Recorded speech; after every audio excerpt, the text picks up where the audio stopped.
కంది మండలంలో గతంలో పేదలకు ఇచ్చిన భూములన్నీ కూడా మరి రెవెన్యూ అధికారులు ల్యాండ్ పూలింగ్ తీసుకోవడం జరిగింది.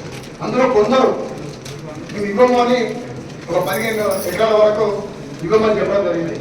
వాటిని కూడా బలవంతంగా ఇక భూములు తీసుకుంటా ఉన్నారు. నేను అడిగేలా వస్తున్నా రైతులందరూ తీసుకొని పోయి మరి మీకు ఏం భూములను ఖరీదాతో చేస్తూ మరి ఇబ్బందులు పెడతా ఉన్నారు.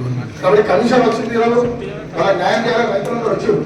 బయట ఉన్నారు కొందరు ఇచ్చిన వాళ్ళే తీసుకోవాలి, ఇష్టం ఇచ్చిన వాళ్ళకి తీసుకోవాలి. కానీ ఇయ్యని వాళ్ళే కొనుక్కోవడానికి ఇక్కడ తమిళనాడు అధికారం ఉందా మరి చెప్పాలి. ఇప్పుడు ఈ ఓటర్ అనే కేసు పెడతా ఉన్నారు. ఇప్పుడు ఆర్కేలు వస్తున్నా పోలీసు వాళ్ళ కేసు పెడతాం. ఎట్లా పెడతా కేసు? దళితుల భూములు కొనుక్కుంటే ఇయ్యని భూములు నేను తీసుకుంటాను మీరు అడిగితే అడిగి పోతున్నా కేసులు పెడతారా? ఇక నాకు ఇవ్వకుండా నా మనసులో ఫోన్ చేసి నా డీటెయిల్స్ తీసుకుంటాను. ఎంత అన్యాయం సరే ఏం పని చేస్తున్నా చెప్తాను. మరి ఎన్నిసార్లు ఎంఆర్ఐ కలిసినాము, ఆర్టీఓ కలిసినాము, అందరికీ చెప్పినాం. ఇయ్యని వాళ్ళు ఎట్లా తీసుకుంటారు? ఇచ్చిన వాళ్ళు తీసుకోండి ల్యాండ్ పోలింగ్ కింద. ఇయ్యని వాళ్ళ 12 ఎకరాల భూమి కదా ఫినిషింగ్ చేస్తున్నారు. వచ్చి హెచ్ఎండి అధికారులు ఎట్లా ఇస్తారు? ఇయ్యని వాళ్ళ వాళ్ళే ఫినిషింగ్ చేస్తున్నారు. ఎట్లా ఇస్తారంటే మీరు అడుగుతాం కదా అధికారులు. ఎస్ఐసి కేసు పెట్టాలి, పెట్టి మనం కేసు పెట్టి నా సమాజం కోసం జైలుకి కూడా సిద్ధంగా ఉన్నాం. సంగారెడ్డికి సంబంధించి కంది ఎట్లా పెట్టారు కేసు?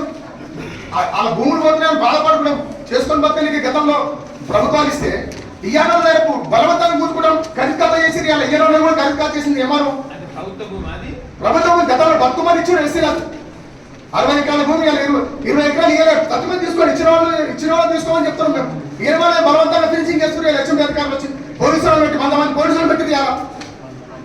ఎవరు వచ్చి అరెస్ట్ చేస్తామని భయపడుతున్నాయా? మరి ఎందుకు ఈ చట్టాలు ఎందుకు? ఈ కమిషన్లు ఎందుకు చెప్పాలి?